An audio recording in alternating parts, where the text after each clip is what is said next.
I was born in the southern part of Iran, in a city called Abadan, born in a Muslim family, Shiite Muslim family. My grandfather was a Muslim leader, and he had 19 children, and out of 19 children, he had 84 grandchildren. And obviously, he had to choose one to carry the spiritual pattern of the life and the teachings for the next generation. He asked, he had, obviously there had been some things that, some things had happened, some accidents that I should have been killed, but every single time before a danger was coming toward me, I saw the silhouette of a person that always was there, and I spoke of it openly to others. And my grandfather took that sign, obviously, that there is the spiritual leaders of Islam are looking over this boy, and they are protecting him. So he gave me very close attentions, and he taught me all the things I knew about Islam. I joined Hezbollah. I was in that army for about 3 years. I was studying Quran extensively then. My grandfather actually sowed this seed in my heart that I should share Islam with the poor, misled Christians, that have gone astray, and obviously remind and be a spiritual leader to our family outside Iran. I traveled to Malaysia, where I was caught with 30 illegal passports, put in prison. And so I started teaching Islam in the jail, and telling everybody what they must do, what are their duties toward Allah. And so I did this routine every day. I prayed obviously 5 times a day. Shiites do pray 3 times, and they include the 17 rak'ah in the 3 times. But what I did, because I wanted to spend more time with God, I did it at 5 separate times. And then in the end of the evening, I would pray extra prayers. I would have a habit of reading through the Quran cover to cover once every 10 days. And I had gained the spiritual powers out of Islam. In Quran, they have the Jannah and the spiritual beings. And so speaking to them is not forbidden. In fact, there are stories of talking to them that Prophet Muhammad did. So I had been able to connect to that spiritual realm, and been able to acquire powers out of that.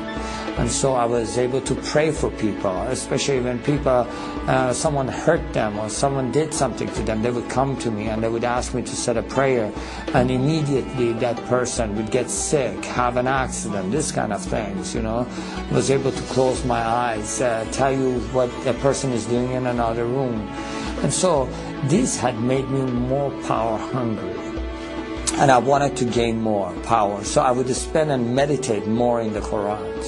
And so as I was doing that one night, I just was meditating in the verses, and there are words in the Quran that are repeated continually, repeatedly, but they have no meanings. They are the secrets of Quran. And so when I was meditating on this, a spirit entered the room, and it was much more powerful than I could handle, or I could overcome. And so I was filled with fear. And so I tried using all the tools Islam had given me. In the name of Allah, I command you to leave, Satan, I rebuke you, kind of things. And I used all those, and nothing was helping. At that moment, I was totally desperate, and I felt like it is choking me, choking the life out of me, and I felt like I'm dying in that cell. And I just cried out to the heavens, and I said, God, in Farsi, Khuda, help me. And immediately I heard a voice, just as clear as you hear my voice today, saying, bring the name of Jesus. And at that moment, I really seriously did not give it 1 second of thought. I just was, I feel like going back, I was drowning. A man that is drowning, you throw a rope, they would never question you about the color of the rope. You just grab on. And so I did. I said, Jesus, if you are true, show me yourself. And to this day, I have no idea. Obviously, going back, I'm thinking, why did you word it that way? Why didn't you just say, Jesus, help me? I don't know why, but that's the way it came out. And before I was finished with the sentence, everything was back to normal. Now, that was not my conversion. That was the beginning of my confusion. Why would Jesus help a Muslim? Now, I had done everything in my power to be a good Muslim. I had already tried to go and commit myself to, in the way of Allah and be a martyr for Him, walking on the mines. And so the government of Iran is used to issue the people that are fadai, or the ones that are willing to give themselves, to sacrifice themselves, a special Quran that had the stamp of the government. I had participated in the executions by hanging. I had done everything that I thought I must do against the infidels, and anything and everything I must do to share Allah with others. So I knew that something is wrong, and that was not because I doubted Allah or doubted Islam or anything.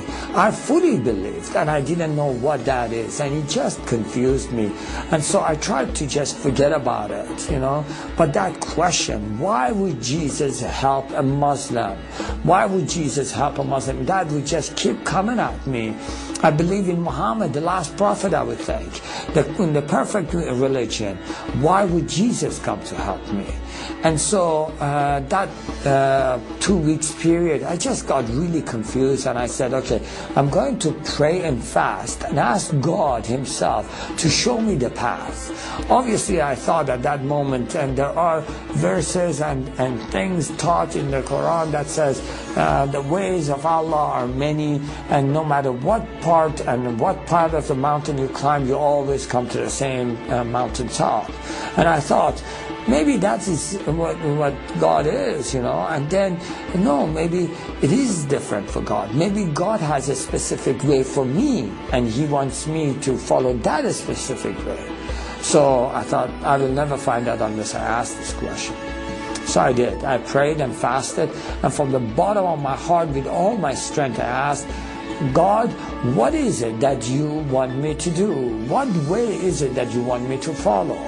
And so for 2 weeks, I sat in one place and I prayed as many hours as I was awake, and I fasted as many hours as I was awake, and I would just fall asleep literally on that place. I would wake up and I would just pray again and again, asking God, what is the way you want me? After 2 weeks, to no avail, I had no answer.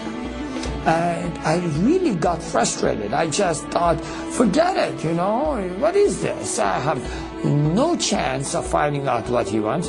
I don't even know if God exists. And I have wasted all my life. I have been afraid all my life, trying to do everything that would please Allah. And now He confuses me. If Allah is all great and He sees the heart, He knew in my heart I love Him. And what matters if I call Him whatever name I call Him? He knows in my heart I love Him. And if it does matter to Him, I ask Him. For 2 weeks I sat, prayed, and nothing happens. So, you know what? I'm going to go do my own thing. I'm going to go walk my own path. I'm going to do what pleases me. Obviously, at that very moment, I felt the power of God filled the room. Now, in Islam, the greatest sin you can commit, and you can never be forgiven for that, is doubting God Himself, doubting His teachings, doubting His prophet. And I had done that. And in Islam, they teach you that Allah never visits, God never visits human beings. I feel, and I know against Islam I have committed the greatest sin that can never be forgiven, God's presence is in the room, and I'm confronted immediately with His holiness. All this is happening simultaneously, and I'm confronted with His holiness, which